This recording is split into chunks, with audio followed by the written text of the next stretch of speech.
Jadi isteri-isteri carilah anak bagi suami makan bagi anak. Buatlah masak kurma, masak kurma ke. Tak tahulah apa masak yang tu. Masak apa dia? Lagi kacau. Tak tahulah, wallahu alam masak sup tu. Buatlah apa pun. Arnab ni bagus Dan arnab juga dalam perubatan Islam pun benda yang baik juga, boleh untuk berubat arnab Jadi belalah dia jinak, mungkin tak tergamak untuk kita makannya. Tapi saya pernah makan, sedap, bagi anak sedap. Pergi dekat burger, kan ada burger arnab. Tanya, ya Syekh, begar ma'ar arnab, lahmi arnab. Begitu dia, laham arnab.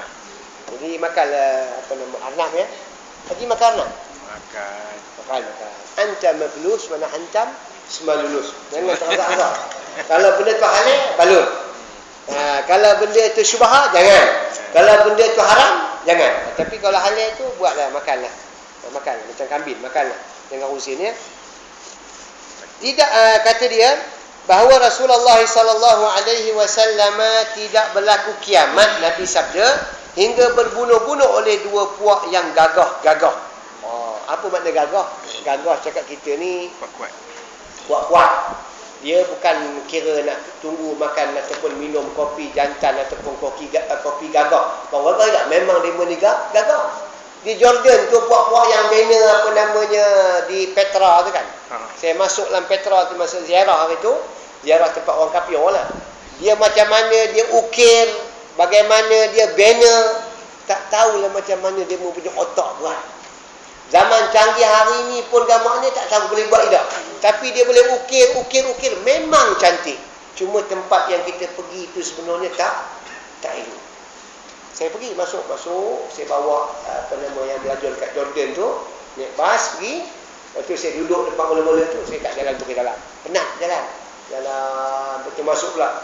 Stesen 1, stesen 2, yang ketiga, keempat, sampai seterusnya. Jadi itu maknanya tempat yang kata orang tak elok, tapi nak tengok bagaimana Tuhan beri kehebatan kepada kaum-kaum yang ada pada ketika itu. Berkata Ibnu Hajar nota kaki bawah tu, yang dimaksud dengan dua puak di sini ialah puak Ali dan penyokongnya dengan puak Muawiyah dan penyokongnya Fathul Bari, kitab Sahih Bukhari, syarahnya namanya Fathul Bari.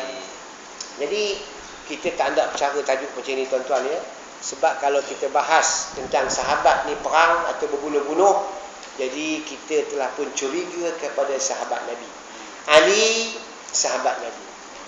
Ali, laki-laki yang tidur di atas katil Nabi ketika pergi hijrah. Kenapa Nabi letak Ali dekat situ? Ada sebab. Sebab Nabi ketika hijrah, dia makna telah pun memegang khazanah milik orang musyrikin Mekah.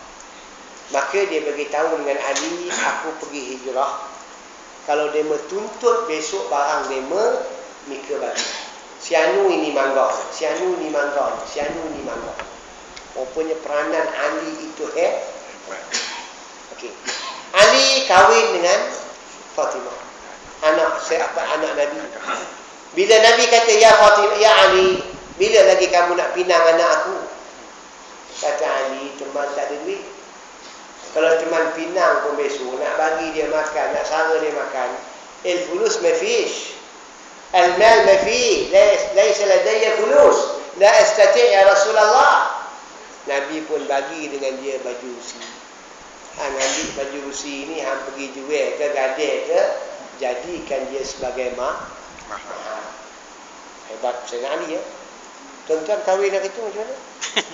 Sudah memang dah ada kereta? Sendiri cari. Ada bersihkan. Saya lain pula.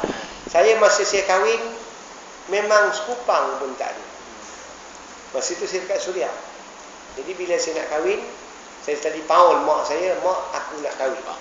Telefon. Kata lagu-lagu kan. Duit tak ada, tapi hati ingin kahwin. Macam tu. Awak dah kahwin tapi duit tak ada. Apa nak buat? Telefon mak awak lah, siapa lagi? Mak aku nak kahwin. Dari Suria. Kata mak saya, aku ada calon dah sebenar ni. Aku dah calon. Kadang nak aku apa? Kira nak bagi jadilah dengan Mika katanya. Inilah mak, yang nak kahwin tu awak, bukan mak. Itu kira dahaka tidak dengan mak? Tidak ya. Kalau dahaka, panggil dahaka juga tidak?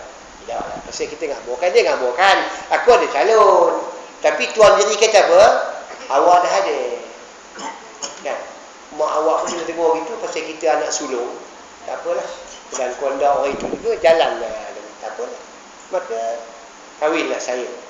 Memang tak ada al-fulu. Ada orang belajar. Mana ada duit? Jadi bapa saya terpaksa dengan mak saya ni maknanya bertungkui lumut. Mengawinkan, menumbangkan lembu dan juga seumpamanya. Dan kahwin. Tak ada perempuan saya tak ada malam ni. Pasal apa perempuan saya pasal dia baru balik anaknya, dia dah lama sembang anak dia, aku dia nak masak boleh tempodak kata wallah lagipun tak ada. Saya seorang je mari pada hari ni. Jadi maknanya kahwinlah di Suria, kahwin di Malaysia. Tapi sejarah saya lebih daripada orang lain. Orang lain bertunang sekali, saya bertunang 2 kali. Itu lebih. Di Suria saya bertunang sekali.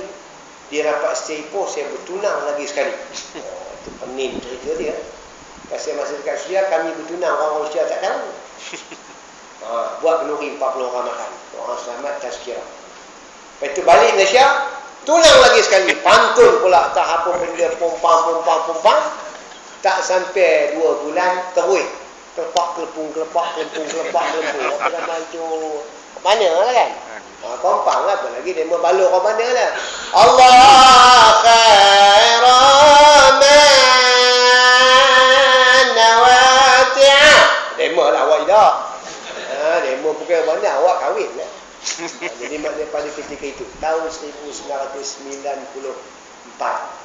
Setelah 3 tahun dekat saya balik, kahwin. Itu sejarah awak lah. Orang lain sejarahnya pula. Itu tak apalah, balik-balik. Saya pun pergi pula Jordan tak belajar pula rezeki Tuhan. Ngalo awak pergi belajar lagi. Tidak awak kira malih dah. Pasal perempuan saya dah pergi Jordan.